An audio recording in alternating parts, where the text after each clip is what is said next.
willkommen zu Das ist Kunst. Ich bin Jumoke Olusanmi. In dieser Ausgabe spreche ich mit Mark Sealy. 2026 ist er der künstlerische Leiter der Triennale der Photographie Hamburg. Neben seiner Tätigkeit als Professor an der University of the Arts London leitet Mark Sealy das Kollektiv Autograph. Seit den 1980er Jahren unterstützt Autograph FotografInnen, die kulturellen Minderheiten in Großbritannien angehören, ihre Arbeit und damit ihre Perspektive auf Gesellschaft sichtbar zu machen. Für die Triennale der Photographie Hamburg hat Mark Sealy unter dem Motto Alliance, Infinity, Love, in the Face of the Other eine Auswahl künstlerischer Positionen zusammengestellt, die unterschiedliche Einblicke in soziale und kulturelle Realitäten ermöglichen und dabei an das Verantwortungsgefühl und die Solidarität untereinander appellieren. I can't see a moment in time where we collectively, as human subjects across the planet, can't be asking ourselves almost every day, what can we do better in relation to who we are and how we relate to each other. Im Gespräch erzählt Mark Sealy, wie er eher unverhofft Textildesigner wurde, warum die Musik sein politisches Bewusstsein geprägt hat und welche DenkerInnen seine künstlerische Arbeit beeinflussen. Das Gespräch haben wir auf Englisch geführt. Wenn es euch gefällt, dann freuen wir uns natürlich, wenn ihr unseren Podcast Das ist Kunst weiterempfehlt. I know you've been working on questions on representation and visibility for many years. And I wanted to ask you, as a first question, do you remember a specific moment or image when you first realized that something was missing in your life maybe, or that you wanted to work with images or with photographs? That's a really interesting question. I think it's not like a specific image. I think it's more about an atmosphere. I think so. I'm born in 1960. I'm 16 in 76. It's a very particular time. Punk is arriving. Thatcher's about to become elected. There's a growing sense that you're not that you're an outsider in some shape or form. I also grew up in the northeast of England, and first of all in London. In Hackney, in a very kind of multicultural area, and then at the age of 9 was kind of relocated for whatever reason into a very white industrial working class area. So I guess the lens of the self, the sense of being this other, mixed race, black, British subject, whatever that means, was part of the coming of age, really, the sense of awareness in a political climate that was,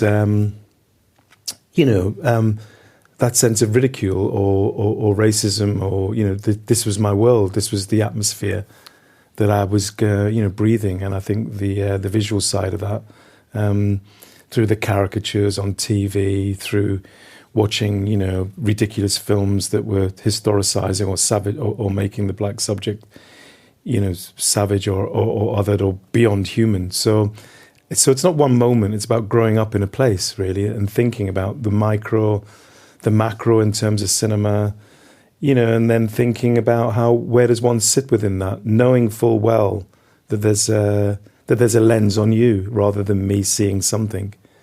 Was it an artist or an image you saw which kind of spoke to you and made it like clear for you where you wanted to go in some kind of direction, maybe? I think it's interesting that it was probably more musical for me as a kid. It was more...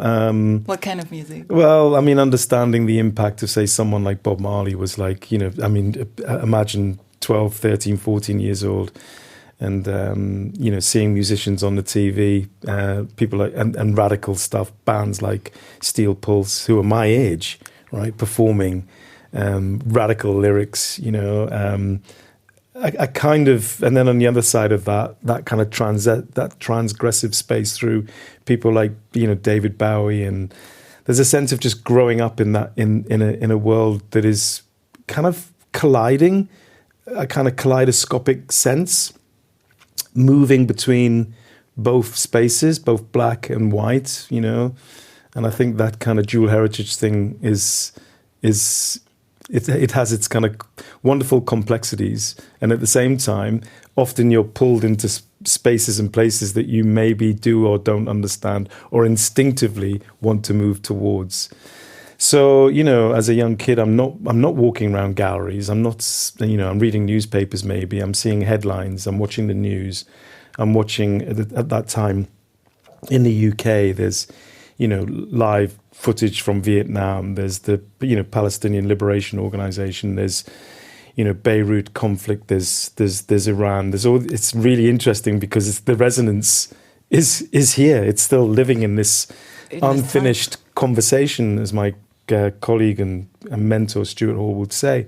So you're in this atmosphere, you're breathing this political space, and somehow you're in it, and the impact of you, the impact on you is can be quite profound. And moments where you like think, okay, what do I do with this? Where do I fit within this? Where do I fit within this schema of things?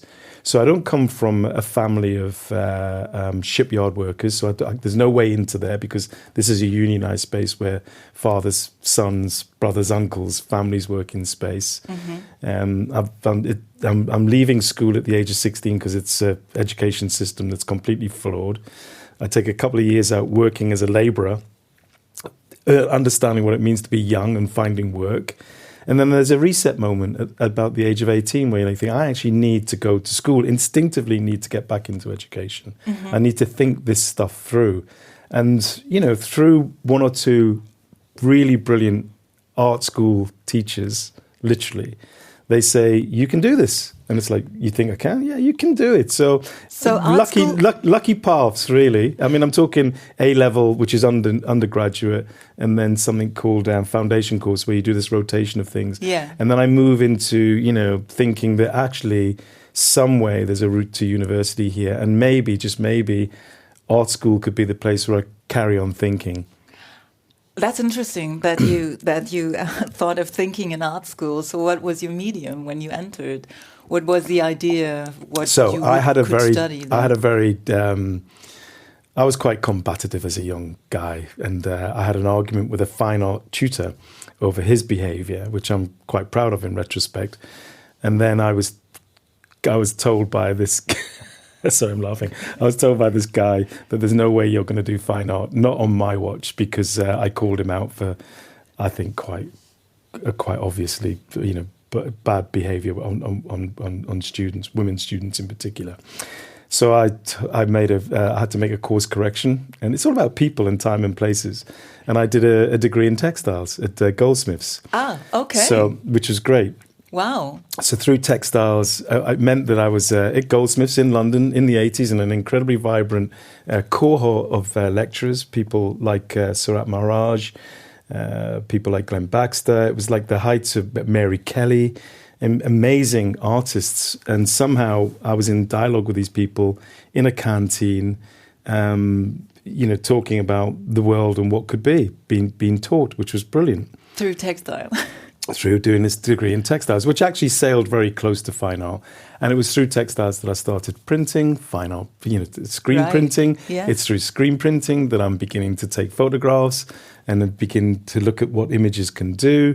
And through that's the relational part into thinking about reproduction media was through screen printing and textiles. Wow. Yeah. So it's a kind of really strange route through, but it's all to do with navigating the barriers or understanding the points of access, or being light on one's foot to think about the routes that you might be able to take if the doors get shut very quickly and you're seen as a kind of potential threat by calling things out or trying to understand things differently, or been difficult, let's say.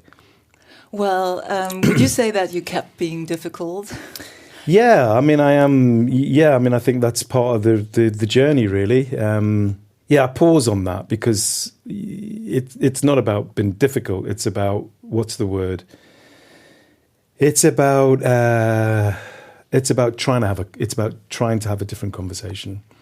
And if you're trying to have a different conversation, then you have to be in a place where people are prepared to listen. And if people aren't prepared to listen, then tensions rise. And if you're trying to, create a space where your world becomes as equally important as somebody else's world, i.e. degrees of equality and respect. So I'm growing in ideas in this at this time. This is all, you're absorbing the stuff, you're seeing the stuff, you're learning the stuff. You're a young person whose brain is sponging as much of the conversations, as you can get, and you're trying to have, you're saying no, and you're saying yes, and you're saying maybe, and you're saying, well, it could be, you're endorsing stuff, you're historicizing, and you're thinking about the contemporary, you're thinking about the moment, and then you're wondering, well, where do you go? And the best part about being back in London was that I was back in a space which was incredibly multicultural. I was in Southeast London, and you didn't feel as though that you were isolated in that conversation. So that was in the mid-'80s, I guess? I arrived in 1982, so early 80s. Early 80s. Back to London. Yes. And then you kind of found your peers. You find your peers, and peers are great because you argue with your peers, you contest, it's choppy waters always. I think you know what I mean. Thinking about creative processes, political, work, trying to have a voice, trying to have agency, and then trying to map it out to be somewhere which is quite inclusive, if you like, or embracing. You're learning about Fanon, for example, and you're reading Stuart Hall in real time. Mm-hmm. You've got Paul. For me, we were very lucky. We had people like Paul Gilroy. His work around "There Ain't No Black in the Union Jack." Seminal writing. I mean, you could not read that, right? Yeah. If you were thinking about work, we have people like Cobham and Mercer, we have people like Lola Young writing, incredible stuff about the black presence in cinema. All of a sudden, all these little things which you were sitting on the sofa at home with, wondering why you're feeling agitated about, people were beginning to find the language for. And it made sense.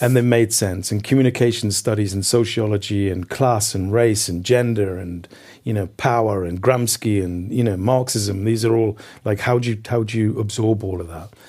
And then the public sector in some senses responds to that, because that's what great film by Horace Ove called Pressure. That's what the pressure builds on. It created this space for change to happen, and it will always happen because change will be there. And I think part of the ongoing contestations around, culture is that people imagine that culture stays the same.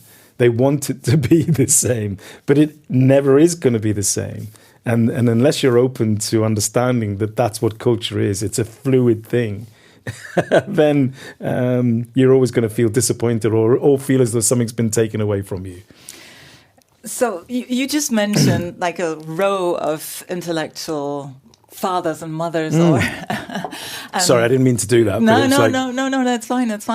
But that's what I wanted to ask. How important are theoretical references to your work? And you just answered that. And well, I think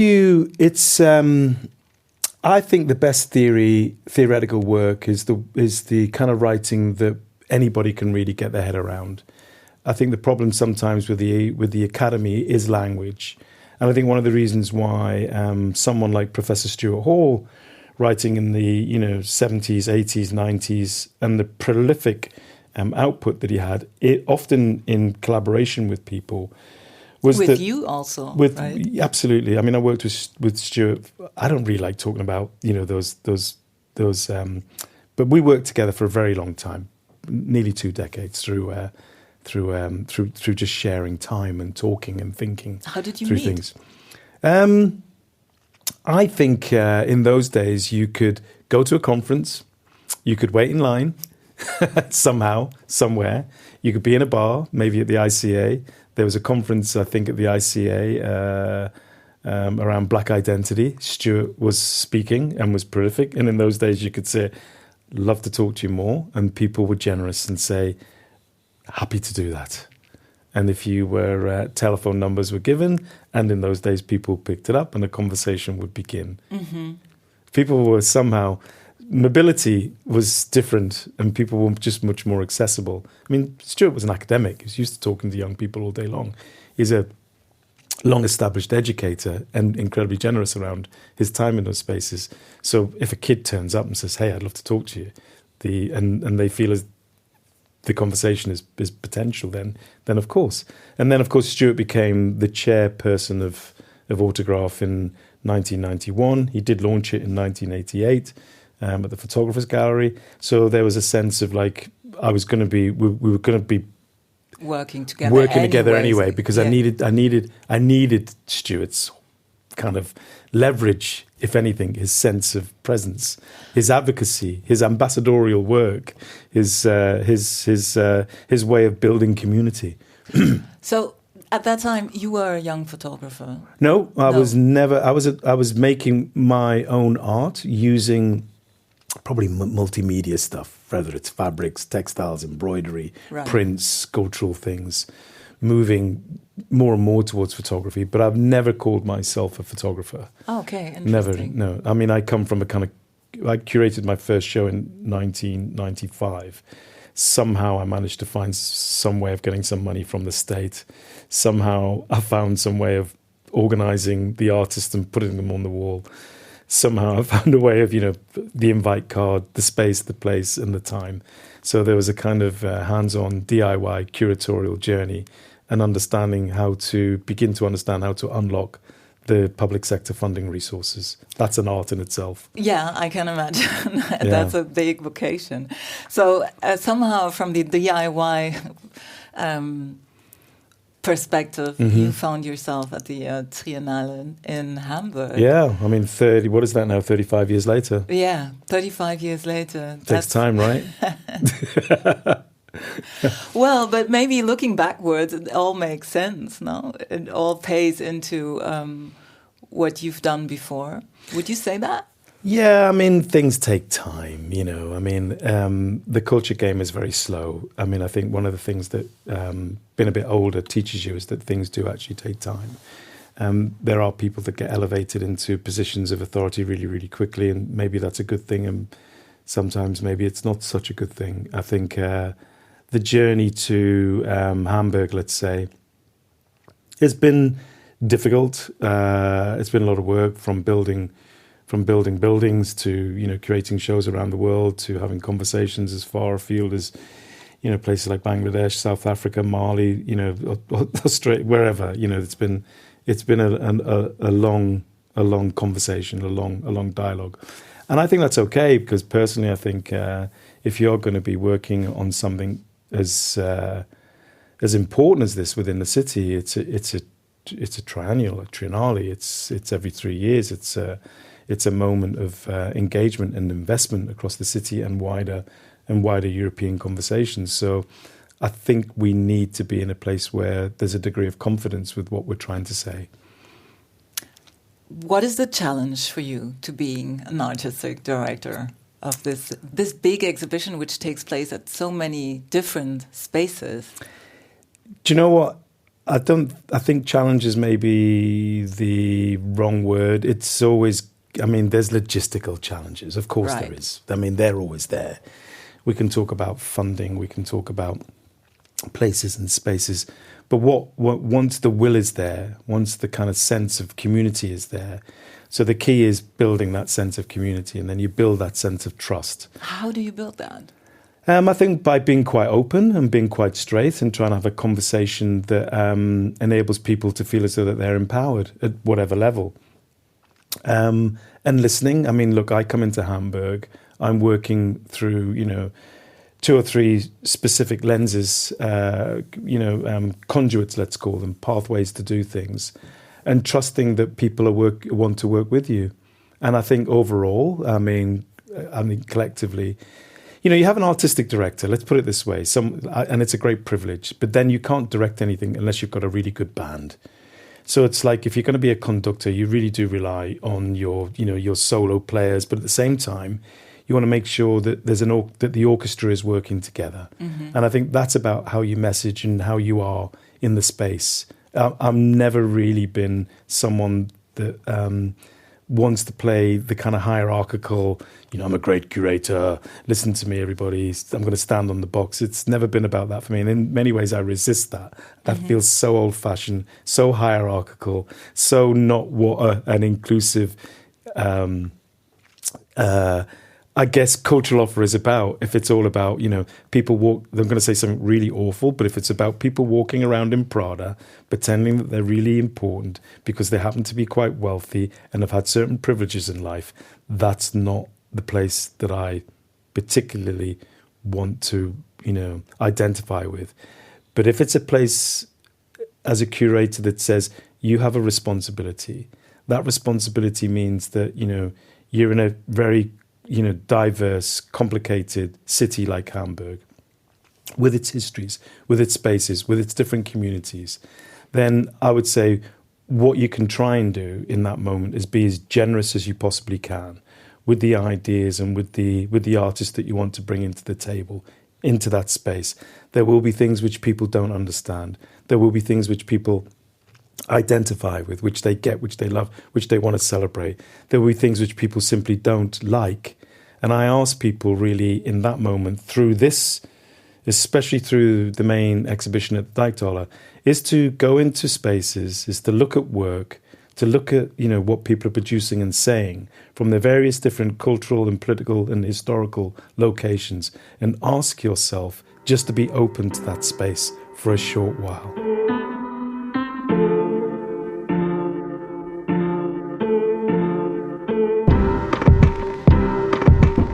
So what is the idea?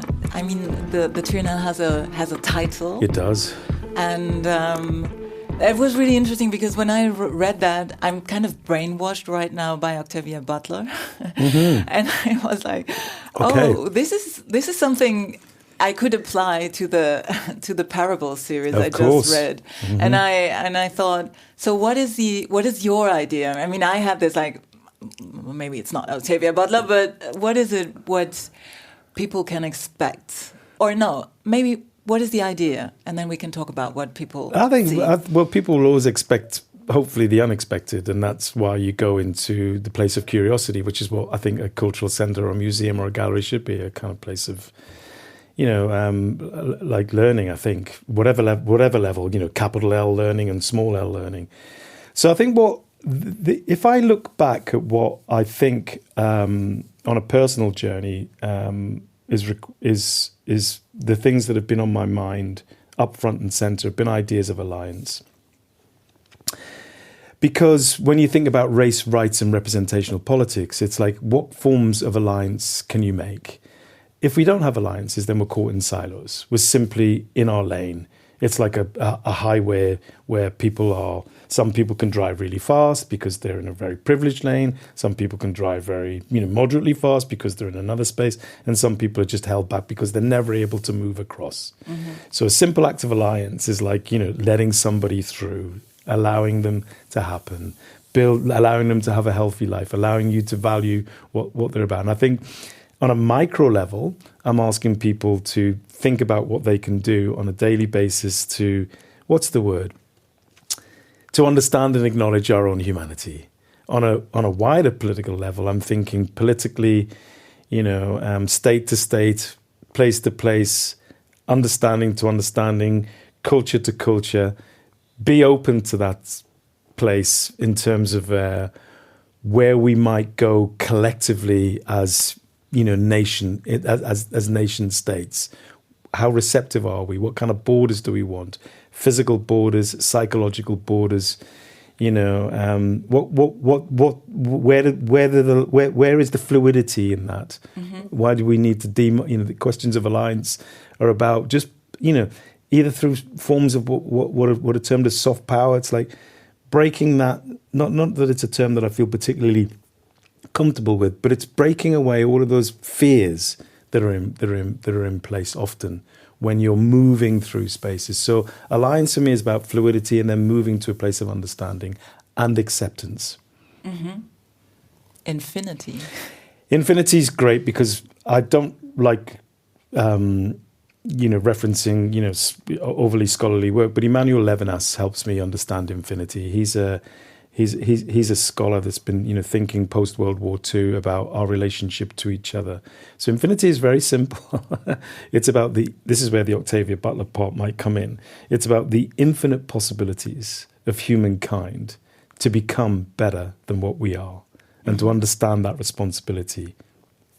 Right. I like infinity. I was thinking about taking roots among the stars. Yeah, exactly. Well, I mean, it's like once you begin to look up and you begin to, which is why, you know, or rather than look down or look across, if you think about what are the infinite, what does infinity do to us? It gives us a space of like new beginnings, new horizons. There's new possibilities. And I think if you've got like young people and in this time and space that where we are, you know, and you know, older people who might be, you know, worried about where they transition to in the next, what death might be, I don't know.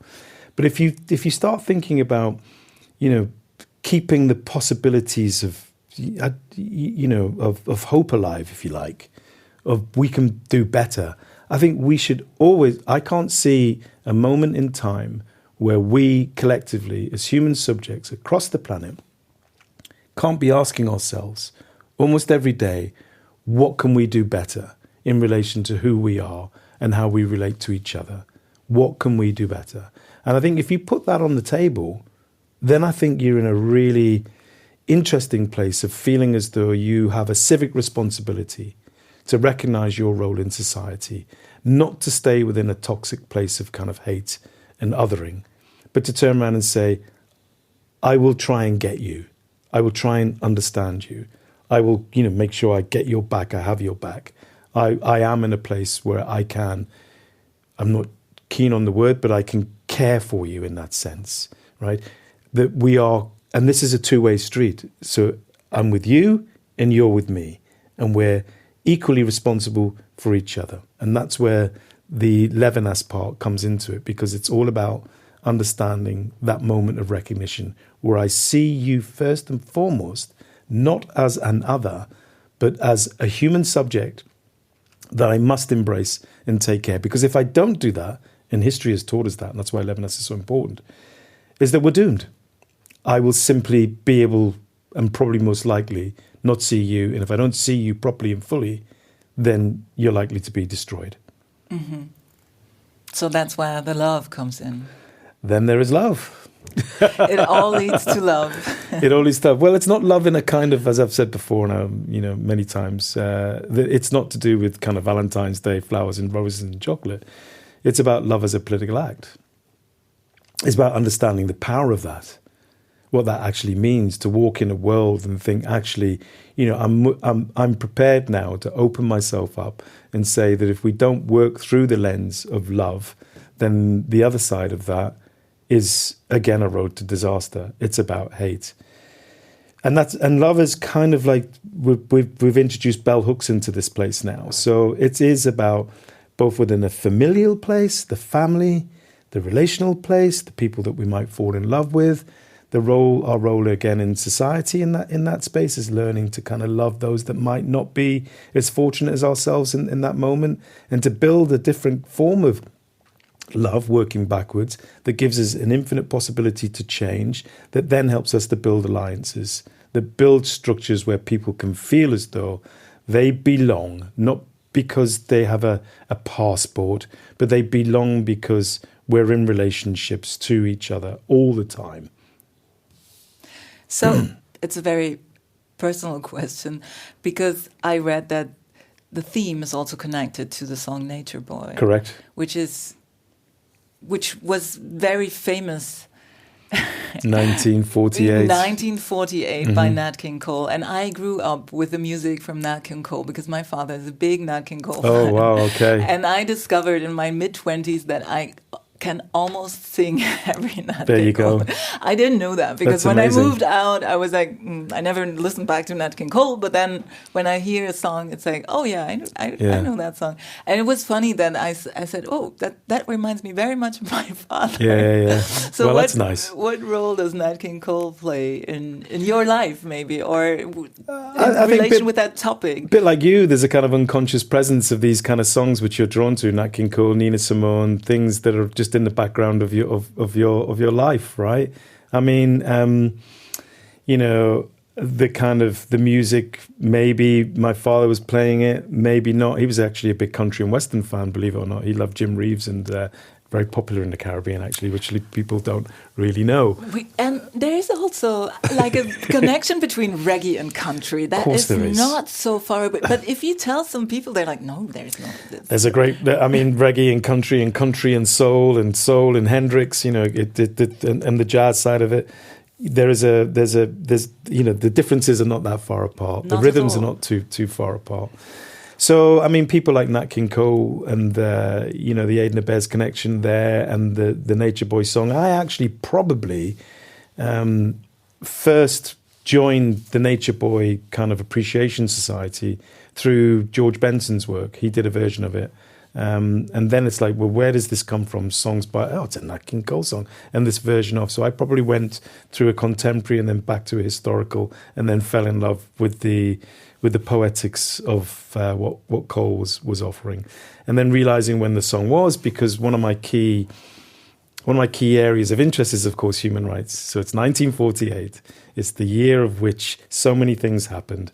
It's the year of the apartheid regime unfortunately been adopted in South Africa. It's also the year of which the Universal Declaration of Human Rights happens. It's the year of which the Nakba happens. It's the year of which the State of Israel is formed.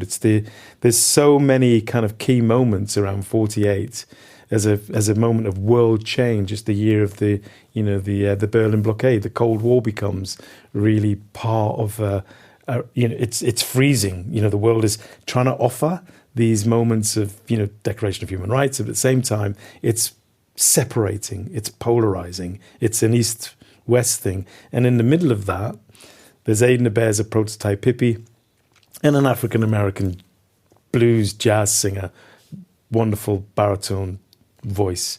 And he's singing, the greatest thing you'll ever learn is just to love and be loved in return. So you do this through hearing this song and then reading bell hooks and then thinking about Levinas and then thinking about, all these ideas, alliance, infinity, and love. And there it is, right in the heart of this moment of kind of fracture, fault lines. And there's a poetic thing that emerges and there's a global, huge success of a record. And I sometimes wonder, that's probably something that people were reaching out for in the intimate moments of their homes. They have this black disc shellac record, little needle playing on it, time and time again, this little message. And it's the first kind of crossover hit for an African-American artist to stay in the hit parade for like 8 weeks. That's a seismic cultural shift. Yes, and so many things happened afterwards also. Correct. Yeah. So we talked about so many like ideas and history and theory and personal stories. What kind of images? How do you translate that into images? What kind of images do we see in the pictures? There will be, I think, when you first enter into the Deichtorhallen show, really, you're going to be confronted with the work of Rotimi Fani-Kayode. Interesting artist. So I think this is probably one of the best examples to understand what I'm drawn to in the visual. So he's a Nigerian artist. He's a Nigerian artist. What can we see? What will we see? What's so special? What you will see is someone who's left the conflict zone, arrives in the UK, is queer, very, very living in Brixton, a very difficult time in terms of London, who's picked up the camera and is basically offering you through this very small, intimate world that he's building, the space of what's the word? A kind of a highly constructed place of desire, ecstasy, and fantasy, all made up through this performative lens, staged ideas that unpack a kind of, I think, a psychological space of hybrid Yoruba queer cultures. Wow. Exactly. Similar in another kind of... So this is these complexities of what I'm really interested in. I'm not in... I love documentary photography and, the kind of... Those voices are very important. But in terms of the creative processes, when I talk about transgression, I'm really interested in people that are trying to, work with the complexities of what we are, that work to what are clearly the kaleidoscopic conditions of our worlds, rather than, black and white, male, female, rich, poor. I'm interested in all the intersectionalities of those spaces, queerness, transgression, becoming other, transformation, speaking for, adopting, becoming immersed in, diving into the unknown. And that's Bell Hooks talks about being embraced by black space. So in many, let's take horror movies, like the darkness is a place of fear. Evil comes out of these black clouds, and don't go into the forest. But also in the way that Bell talks about allowing blackness to kind of like embrace you, like the unknown, and you know what I mean? Things that you don't know, making you feel secure. That's what I'm really drawn to. Not as a curiosity, but as a place of my own sense of like wanting those non-essentialist voices to have a voice. So that's a Nigerian artist. Yes. From what spaces will we see photography? Well, again, I don't like to do the geopolitics of it all. Okay. But that's fine. But there will be artists, of course, they all live somewhere and they'll be coming from somewhere. But most of them, I think, come from it's more of a kind of a place of diaspora. Diasporic, a kind of. If there's a passport for kind of different psychologies, that's the space that I'm looking for, right? Right. So it's like they're people that have moved a lot, or want to move a lot, or are fluid around where they are.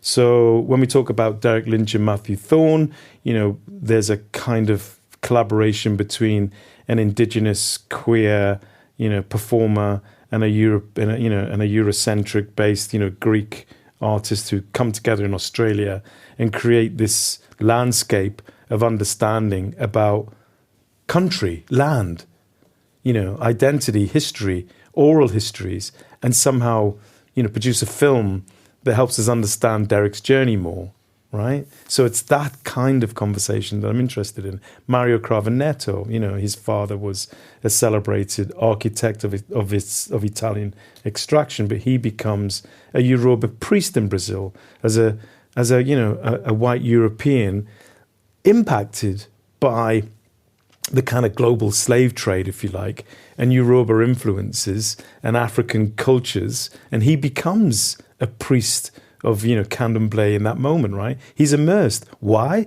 Because of proximity and culture and shift and openness to that space. So we're seeing historic in a way, maybe, yeah. but also contemporary. Of course, we have Inotek Stork, who's an artist who's been working. He's a Greenlander, and and that allowing all of those kind of imperial narratives between Denmark and Greenland, and yet his own community, experiences to be surfaced, to be made real, to journey to. I'm quoting Stuart Hall here. To journey to modernity. To allow us, these are generous moments, right? These are gifts for us to be able to see differently about those communities. Mm-hmm. That's the way they're the artists that I'm drawn to, not the observational traveller. Some of that is great work and all the rest of it, but when it really shifts is when there's a sense of a gift that we understand things much more because the door to it has been opened a bit, what's the word? It's been just pushed open a bit more for us, just to get a little bit closer to that space. Because we will never fully understand that. But the artist as an act of generosity, the image as an act of generosity is what I'm interested in. So he lets you peek into his... He invites you into that space, whereas we know that the history of photography has got a long, violent discourse, its colonialities, its ethnographic backgrounds, its anthropological treatment, its objectifying, its unnaming. When we enter into another dynamic, this for me is the future of photography, and this is the compass that I think this triennial, I'm hoping, points people towards. It's like we have to be a little bit more responsible, a little bit more collegiate, a little bit more thoughtful in what we do with the images that we produce.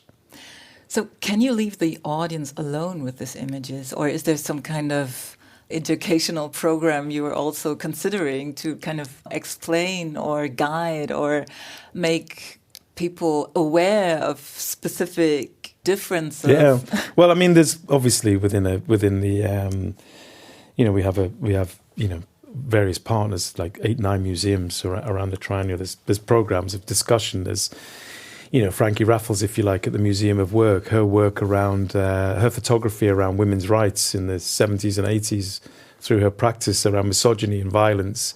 There's obviously a kind of a learning moment there where you're not just left alone with the images.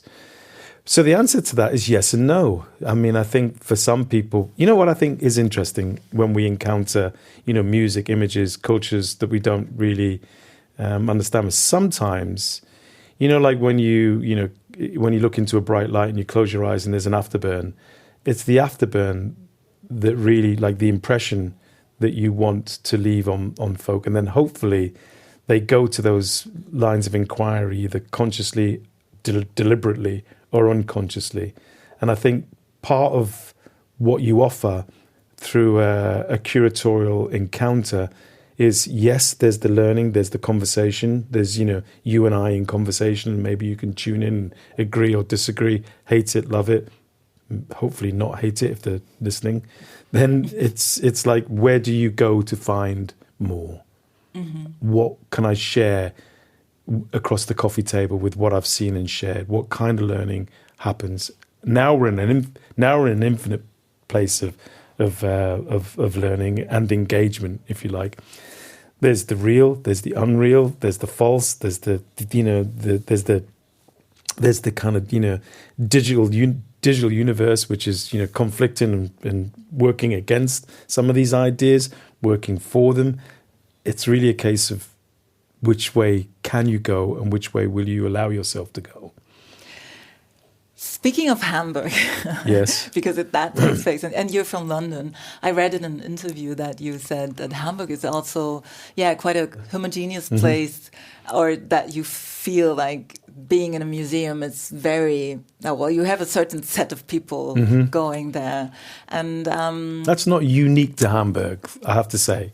So in context, it's like we feel, I think things are changing, though maybe things aren't. I don't know. There are pockets which you do, I'm from London, so London's, it's not Hamburg, and London's had a very different migratory kind of history than say Hamburg has. I think, all of our museums globally have a responsibility, I think, to its various constituencies. These are civic spaces.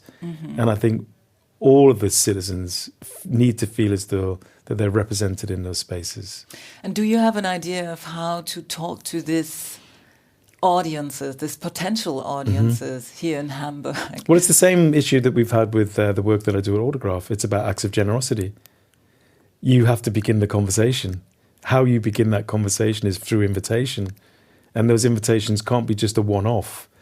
It's about folding it's about making sure that all the, let's just say, if we're going to deal with issues around neurodiversity, around disability, around race, around gender, around exclusion, around poverty, somewhere along the line, we can either have a theoretical conversation within it with ourselves, those of us that are comfortable within those spaces, and say, oh dear, isn't the world horrible? How do we do it? Or we can have different acts.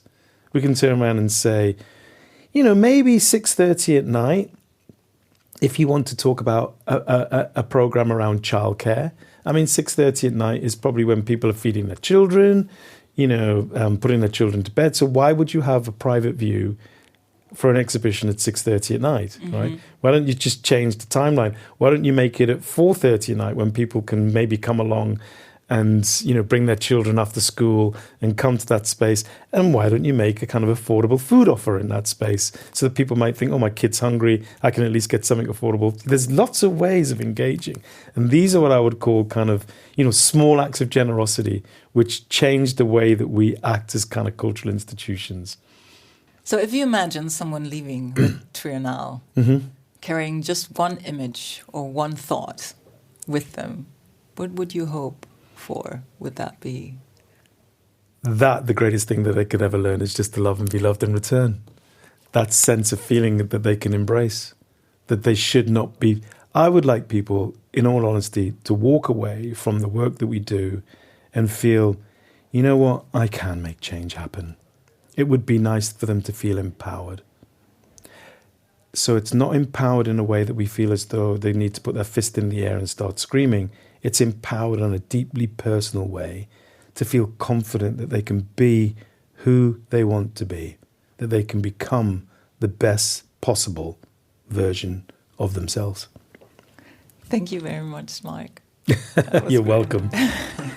Cheers. Der Kurator Mark Sealy beschäftigt sich seit vielen Jahren damit, wie sich Fotografien auf unsere Empathie auswirken, wie sie unsere Selbstwahrnehmung bestimmen, welchen Einfluss sie auf unsere Menschlichkeit haben können. Weitere Informationen zu den Ausstellungen findet ihr in den Shownotes. Vielen Dank fürs Zuhören und Tschüss, sagt Jumoke Olusanmi. Das ist Kunst ist eine Produktion der Deichtorhallen Hamburg in Kooperation mit Byte FM. Redaktion Priska Dolling, Gabriela Basso und Matthias Schönebäumer. Die Musik stammt von Alex Blanke, das Logodesign von Gabriela Basso. Moderation und Produktion Jumoke Olusanmi.